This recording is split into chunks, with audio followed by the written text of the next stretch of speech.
Hey, it's Doris with Aldi Books. Sean, the Book Maniac, and I are here at approaching the exact midpoint in our Faber Stories series with The Victim by P.D. James. Yes, this is number 10 out of 20 of this short story collection that Faber put out for their 90-year anniversary. So yes, P.D. James, Phyllis Dorothy James, professionally known as P.D. James, is a crime fiction writer. I have actually read her before. I read her last year, the year before, with Adam from Memento Mori. He was doing his book to film series, and I read The Children of Men, which is a little more of a dystopian novel. Really enjoyed it. And the movie version I did not watch, but I was looking online and it was put out in 2006, and P.D. James actually had a cameo appearance in that. So I think that's really neat. Yeah, so anyway, Phyllis Dorothy led a rich life, I would say. She had to leave school at 16, I think they said, to help support the family, and because her dad didn't believe in higher education for girls.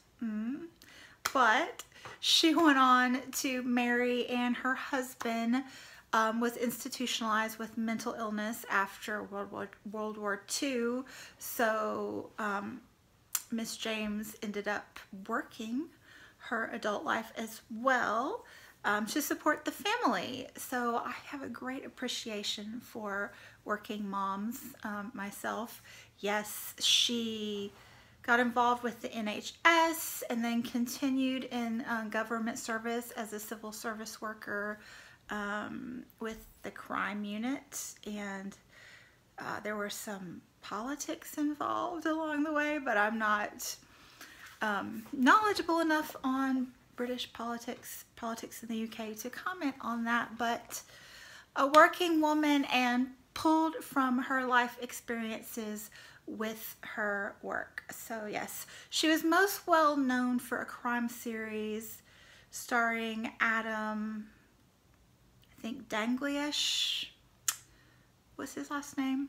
But yes, a criminal investigator and a poet. How cool is that? Who worked for the New Scotland Yard. So those of you interested in crime and mysteries may want to investigate. This story, I'm not a big mystery reader, but when I was reading the front flap, it says, "In The Victim, the late great P.D. James unerringly takes us inside the mind of her narrator, a man with a patient and methodical plan for revenge."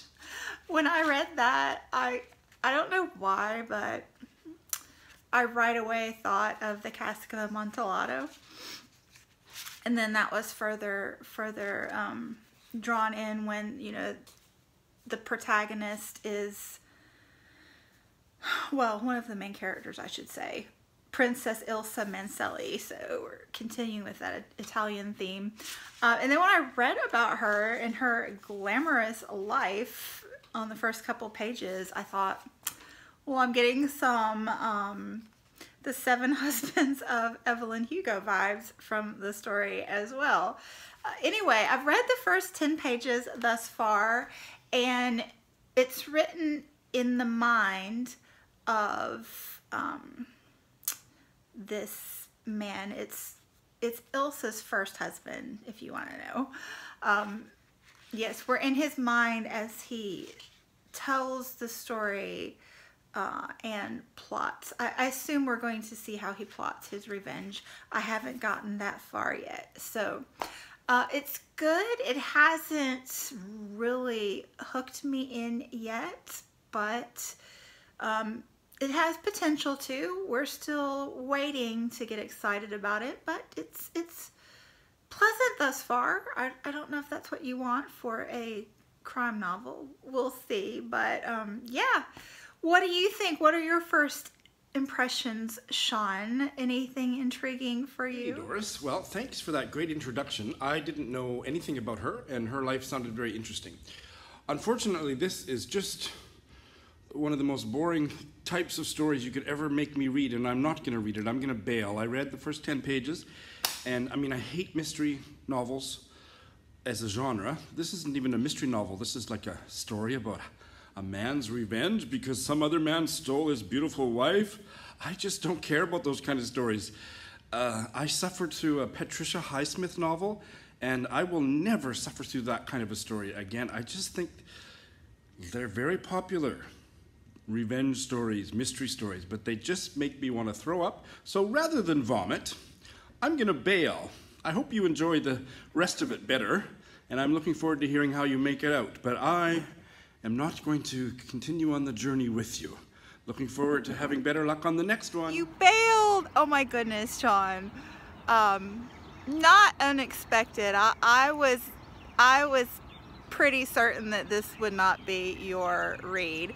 It wasn't mine either, and I too am not all that interested in mysteries. I read them and enjoy them on occasion, but not often.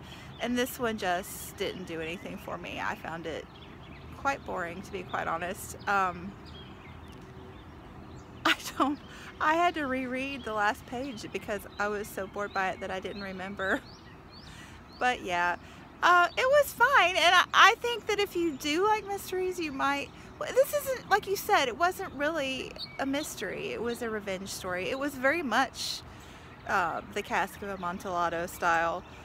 So if you liked that, you might like this. Anyway, done with it. On to the second half. Mine should be coming in the mail probably this week. So looking forward to having 10 more of these little beauties to enjoy with you.